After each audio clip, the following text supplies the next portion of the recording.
দৌলতাবাদে মর্মান্তিক সড়ক দুর্ঘটনায় দুই যুবকের মৃত্যু, শোকের ছায়া এলাকা জুড়ে।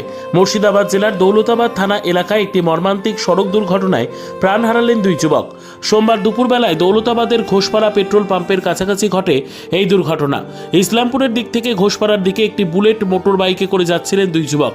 ঠিক সেই সময় উল্টো দিক থেকে আসা একটি বেসরকারি যাত্রীবাহী বাসের সঙ্গে মুখোমুখি সংঘর্ষ হয় তাদের মোটর বাইকের। সংঘর্ষের তীব্রতায় ঘটনাস্থলেই মৃত্যু হয় এক যুবকের, যার নাম মুরসেলিম শেখ, বয়স 25। তিনি 14 মাইল টিটোর গ্রামের বাসিন্দা ছিলেন। তার পিতার নাম শফিকুল ইসলাম ওরফে পাপুল।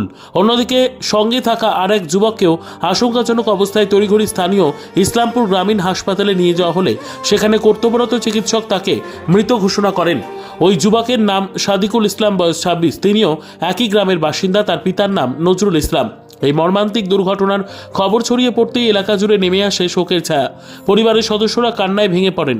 স্থানীয় বাসিন্দাদের মধ্যে তীব্র চাঞ্চল্য ছড়ায়।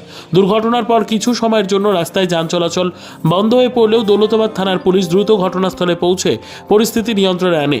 পুলিশ প্রশাসনের তৎপরতায় যান চলাচল স্বাভাবিক হয় এবং দুর্ঘটনায় জড়িত ঘাতক বাসটিকে থানায় নিয়ে যাওয়া হয়। এই ঘটনায় গোটা এলাকায় শোক ও উদ্বেগের পরিবেশ তৈরি হয়েছে।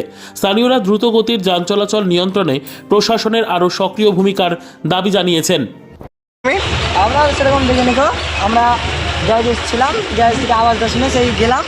যাওয়ার পর দেখছি এরকমভাবে অ্যাক্সিডেন্ট হয়েছে, মুখ টুক কিছু নেই। তো ওই জানতে পারা গেছে জানা গেছে কি করছো তোমরা, কী করে সে কিসে ছিল বুলেট মোড়ছিল। আর অ্যাক্সিডেন্টটা কিসের সাথে হয়েছে? বাসের সঙ্গে। বাসের সাথে? কোথায় হয়েছে ঘটনাটা? ওই তেল পাম্পের এখানে, ঘোষপাড়া তেল পাম্পের এখানে। তোমার নাম? আমার নাম সুজন। এই গ্যারেজেই থাকো? হ্যাঁ। আচ্ছা।